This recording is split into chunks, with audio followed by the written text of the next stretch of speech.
Good afternoon. Good afternoon. How are you? I'm good. Good. So just a little disclaimer. This is not in any way a real counseling session. This is a class assignment. Got to make sure that that's very clear, okay? This is something that my professor will see, so it's going to be graded and all that good stuff. And I appreciate you doing this for me. No problem.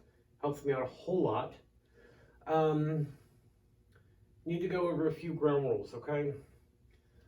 What you and I talk about here today is between you and I, okay? I will not share your information with anybody.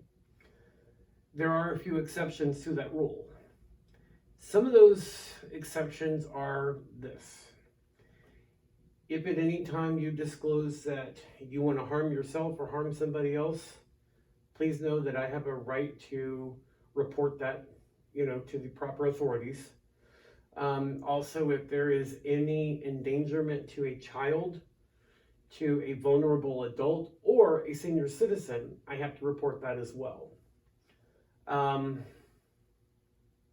If anything were to come about that you were in a court proceeding because of something that you disclose here, if the court subpoenas those records, then I have to, I have to respond appropriately, shall I say. Do you have any questions on that? No. Okay. So in certain circumstances, I'm supposed to get you to create or do you give verbal consent? Do you give consent to do this today? Yes, I do.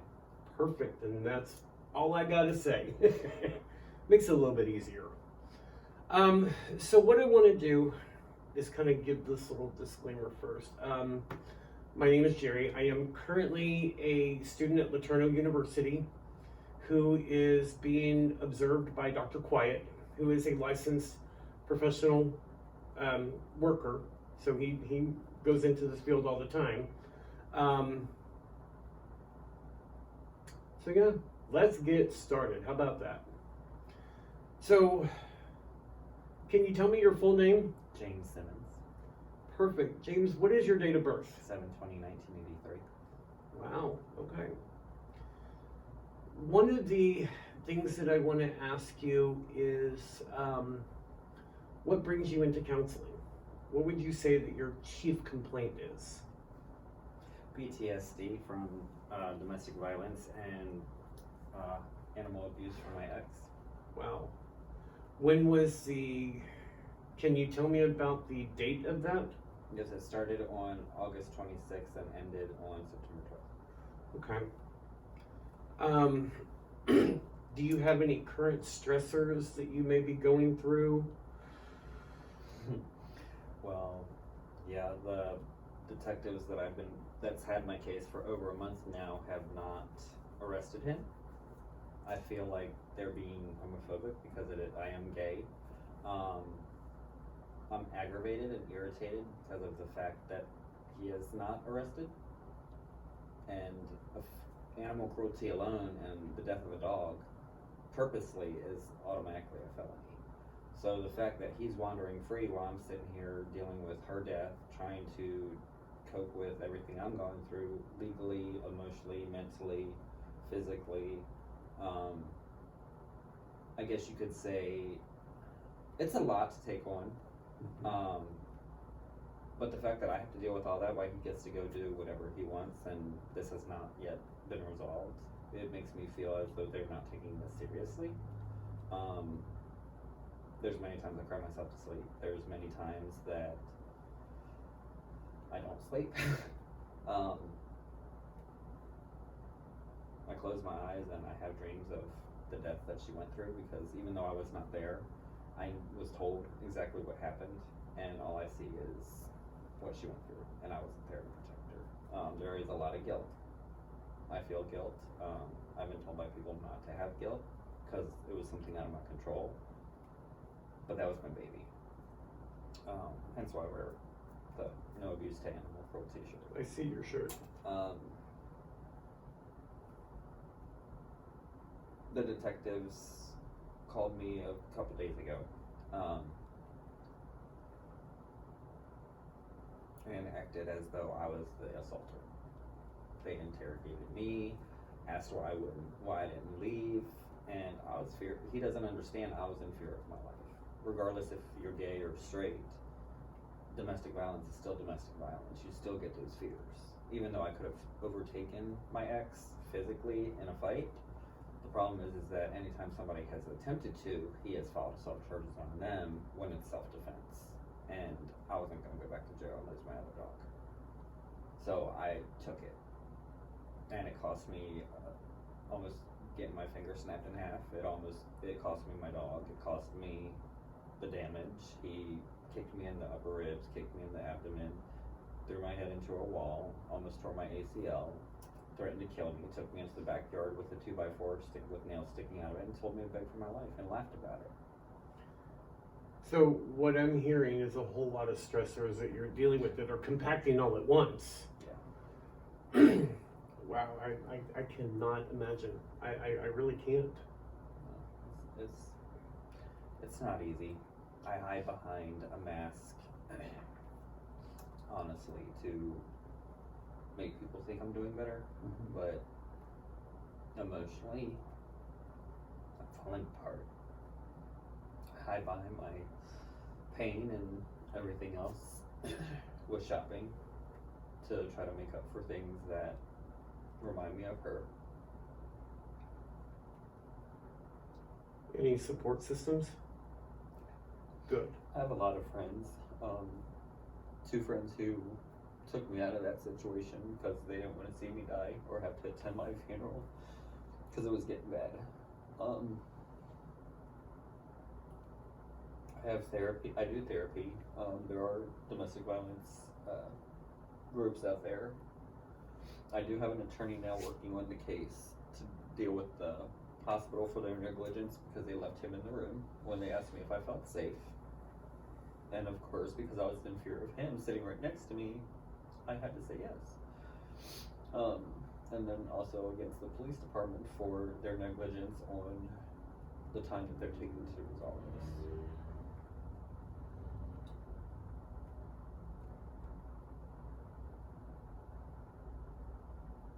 I have a lot of pain. I hope things get better for you. Me too, but the thing is I can't begin to heal until he's put away. Because I'm not the first one he has assaulted. I'm not the first one he's abused. I've witnessed him hurting other animals. I just never thought it would be my own. His idea is that he has to have control of everything. That he has to dominate the relationship. That he has to be in control of everything. Like he's like a leech. He uses people for money. Lies about being a model.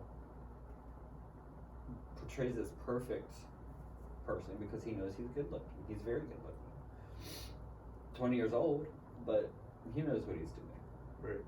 However, the manipulation that he does, the lies that he creates, the twisted version in his head that he tells people to make him look like he's always the victim. And I'm the first one to finally put my foot down. And it cost me. It almost cost me my life. It cost me my dog. So what it sounds like is that in future sessions that we have together, we got a lot to work on. Yeah. We got a lot to hopefully get you past those barriers that will help you to start to heal. That's one thing that I'm looking forward to, and I hope you're looking forward to that as well. I'm wanting to heal. It's just hard. It's hard. It's like, and for some, let me just say it this way. For a gay person, your animals are like your children. So when that's taken from you, it feels like someone killing your child or taking your child from you. So you're still grieving your dog's loss, and that's perfectly understandable. James, let me ask you, any psychiatric hospitalizations that Um, you've been through in your life? in high school in '98, I was hospitalized because I threatened suicide. How many days were you in? They only kept me 24 hours and realized I was not a risk and let me go. And it's because my dad and I got into an argument. I don't like confrontation. I grew up in that when I was in foster care, bouncing from home to home, so I never really grew close to family figures. But anything that, even if somebody escalates their voice, to me it's considered yelling, and it makes me shut down or walk away. I don't like confrontation. I never have. Been physically and sexually assaulted growing up in foster care.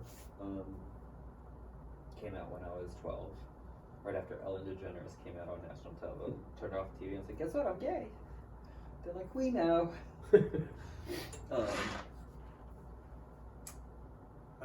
Was purposely infected at the age of 22 by somebody.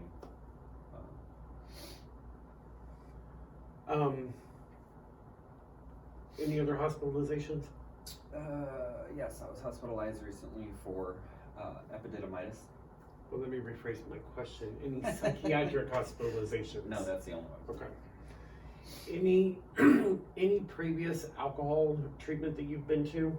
Drug treatment. Or I haven't done drug treatment, but I have been in recovery since 2015.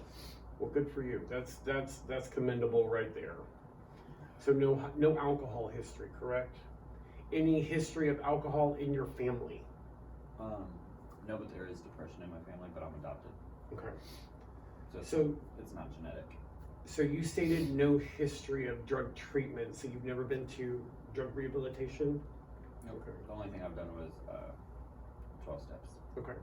Any family history of drug addiction that you know of? Okay. Can you give me a little insight into your medical history, which is basically which will coincide with your major medical problems? So kind of give me your, because they kind of go hand in hand, Yeah. you know, the medical history, but as well as medical problems. So Yeah, well, in high school I was diagnosed with panic attack, or middle school, sorry. I was diagnosed with panic attacks at the age of 12, and I was hospitalized for that. Completely blacked out. Have had issues since. When I was adopted, I was hospitalized multiple times prior to my adoption due to being a preemie. So my organs never really developed like normal babies do, and I only weighed 2 pounds when I was born. So I was in baby ICU for 8 months. I, however, think that the issues I have with breathing and panic attacks kind of is related to that. Because as I'm getting older, I'm having more medical issues. Inhalers don't work, but I'm on them. In 2006, I was diagnosed with HIV, and that was on April 16th. And August 26th of 2016, 2006, I was also diagnosed with colon cancer. wow. So I've had a double whammy that year. I've been through 14 surgeries for the cancer and 2 oral chemo treatments, with a recent last year of more precancerous cells that popped up. I've been in the hospital for pneumonia. I'm prone to MRSA. I'm prone to staph infection, cellulitis. I've had 2 surgeries in my face for MRSA because I almost lost my sight. Recently hospitalized for epididymitis, which is trauma to the testicle from my ex. I've been on a PICC line twice. I also had a PICC line when I had pneumonia 3 years ago in my heart for endocarditis. So for 37 years old, I've been through a lot of fucking shit. Yes, you have, but you've also, sounds like you've overcome a lot. Yeah, it's mentally though, it's draining on you, and emotionally, because I'm only 37. I've been through all this type of stuff, medical stuff and whatnot. However, what people don't understand is when you go through this much medical treatment, as much as I have, between 22 and now, it gets very tiring. Sometimes there's times I just don't want to fight anymore. There's times I said, well, if my cancer came back, I'm not doing treatment anymore. I'm tired of being poked and prodded and examined. I feel like a guinea pig. The only thing that has ever kept me going was my animals, because they're like my children. Right. And I don't want to let them down and let them go out when I need them and they need me.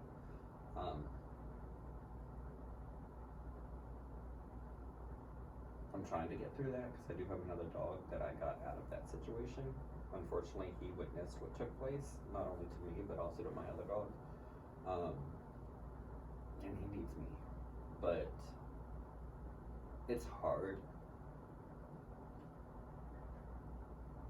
My therapist I do talk to weekly said that if she could, she would classify me as major PTSD because of what I went through. Because I spoke to her every week that I was being assaulted. And there were times I couldn't talk to her because of it. He busted my phone, would always come out and, who are you talking to? Like, it was very uncomfortable, and he knew I had therapy. He just didn't want me to say what was going on.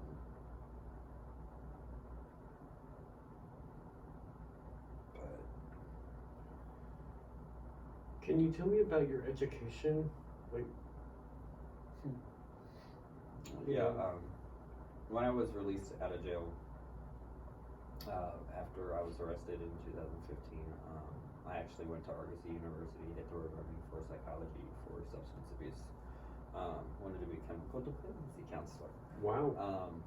Because I realized when I was in jail and I had 3 months to sit there with nothing but a cell, that I needed something different. I was 115 pounds when they arrested me. So I had my ribs sticking out, cheeks sunken in. I looked like somebody who survived the Holocaust, literally. Are you a high school graduate? Yes. Okay. I graduated in 2001. Gotcha. And I actually emancipated myself at 15 by choice because I wanted to learn responsibility on my own.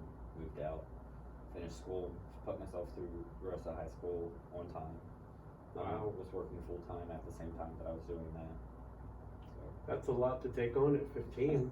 Yeah, but I wanted to prove to my parents that I was more than what they thought I would be. Because I was a slacker at school, I'm not going to lie. Hopefully you've shown them that you've earned your independence, if you will. Sometimes. Okay. Any military background, James? No. No. Can you tell me about your religious backgrounds or beliefs? Christian, non-denominational. And what is that? What it is it's a form of Christianity, but it believes that no matter what sexuality, what race, what gender, what beliefs you believe in, we're all equal in the eyes of God because God wanted peace on earth. And He wanted equality for everybody, no matter what you've done, no matter which sins you've committed, because everybody commits a sin, doesn't matter who you are. But God died for everybody on the cross when He was crucified, no matter who it was. And He believed that no matter what sin, all sins are forgiven. And that everybody needs to forgive, no matter what you go through. So it's a very accepting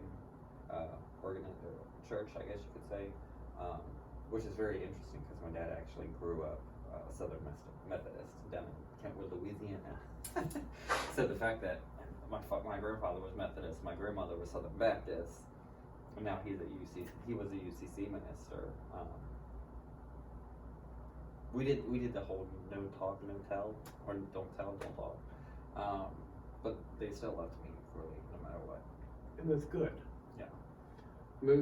Most individuals don't get that, or some individuals, don't get that, when they come out. A lot of them don't. They don't get that love and respect. They get thrown to the curb, if you will. So that's amazing that your parents have been accepting of that. Wow. You're lucky. Yeah, I am. We don't always see eye to eye. The one thing that we have issues with is they like to bring up my past. And one thing I've learned in recovery is you can't sit here and throw somebody's past who's in recovery in their face, because it can cause them to relapse. They don't understand that. After I got out of jail and started probation and everything else, then my sister came out as an alcoholic to my family. Wow. And she's married to a Russian opera singer, so drinking is is in the family. So there is history of With my sister, yes. with your sister of alcohol use. Yes. Okay. Well, thank you so much. Do you have any questions for me? No, I look forward to our next session. Okay, well, you know what? I appreciate your openness, your honesty, your emotion that you've shown. And we will work on some of those issues on our next go round if you'd like. I would love You know, okay. Well, James, I appreciate it. And again, thank you for coming in today. Hopefully we can start working on some things in the future, okay? Thank you, Jerry. Thank you.